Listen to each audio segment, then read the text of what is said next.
Mentioned this a moment ago, Allison. A fresh look now at the sputtering economy. More than 400,000 Americans filing for first-time unemployment benefits in the last week. Those numbers come only one day after Democratic Congresswoman Debbie Wasserman Schultz declares that Democrats have everything under control. Listen to what she said. Now, even though we have a ways to go, we need to keep pushing to quicken the pace of reform. The economy has begun to turn around. We own the economy. We own the beginning of the turnaround, and we want to make sure that we continue that pace of recovery, not go back to the policies of the past under the Bush administration that put us in the ditch in the first place. So from today now, reaction now from Republican Congressman Kevin McCarthy, the House Majority Whip. Sir, good morning to you. And good morning. Thanks for having me. America's Newsroom. We own the economy. We own the beginning of the turnaround. How do you react? I don't know where she's living. She's got to get out of the Beltway.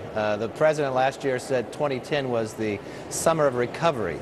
1.9 million jobs have been lost since his stimulus plan. Gasoline prices have gone up 100%. The only thing to go down is our home values. The Democrats don't understand what's transpiring out in America. America is hurting. 28 straight months where unemployment consecutively been above 8%. You have to go back to the Great Depression.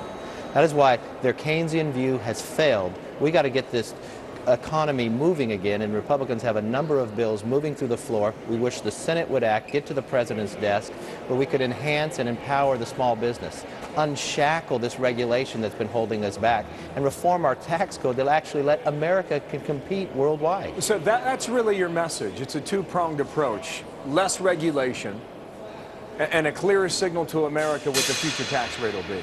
Look, I would go after small business. If you look in the last year, entrepreneurship, new business startup is the lowest it's been in a decade. When I was 20 years old, I started my first business. 70% of all new jobs are started through small business. The lack of capital, the regulation that's holding us back, we see time and time again. Energy prices. Why don't we invest in American energy, in American jobs, instead of having fuel go up more than 100%? How can you afford to compete from that standpoint? Well, back to what she said, we own the beginning of the turnaround. Is there any evidence that we've hit bottom, that the turnaround is underway? It might be nearly not as quick for what we would like, but is the turnaround happening? If you have startups at an all-time low in the last decade, that's where new jobs are created. That's not a turnaround. That's a peak downward. If you have unemployment numbers going up, that's not a turnaround. If you set new numbers where people are out of work longer, that is not a turnaround. What I would do is a fundamental thing. First thing we should do is reform our tax code. We have companies, corporations have more cash on hand than they had in the last 50 years. But if they brought that money back to America, we punish them. We charge them 35% where other countries charge them nothing. How would you change that? If we reform repatriation, we have the bill in the House right now. It would let them bring the money back. No money borrowed, but corporations would bring this money back, invest in American jobs. That is a fundamental difference than the Democratic plan that they want to go borrow money from China to create more government jobs. Government does not create jobs. The private sector creates jobs. You're about to go into a meeting in about 13 minutes with the Republican leadership. What are you going to talk about there? Well, we talk about what we've been talking about all the time before, how we turn this economy back around, job creation, But does that repeat business. the themes that you're sharing with us now? Is there something more there? No, you find it repeats exactly what we've been going on the floor. We have the REINS Act. A lot of the regulation that happens through agencies. What we have on the floor today is if an agency produces a new regulation that costs more than $100 million for businesses, we say government and Congress should actually be able to vote on it, that the agency cannot. So if you're digging yourself in the hole, the first thing you should do is stop digging.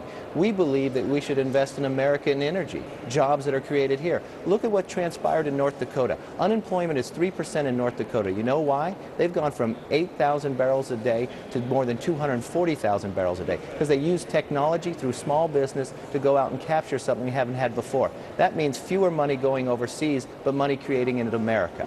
But regulations through this administration is trying to stop that. You mentioned North Dakota. I think Indiana's been held up as an example, too, where jobs have been created, and also in the state of Texas. No, look, what is happening there that the other 47 states don't realize?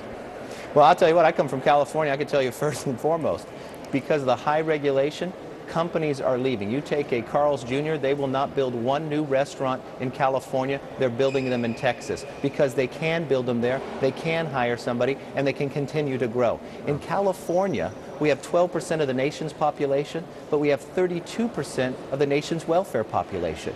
We get 25% of our entire budget in California from 144,000 people out of 37 million. Because if you raise the burden, you get less of it. Kevin McCarthy, appreciate you coming on today, okay? We're going to watch this meeting, and we'll see what comes out of it at 9:30. Thanks for having me. There on the Hill. Thank you.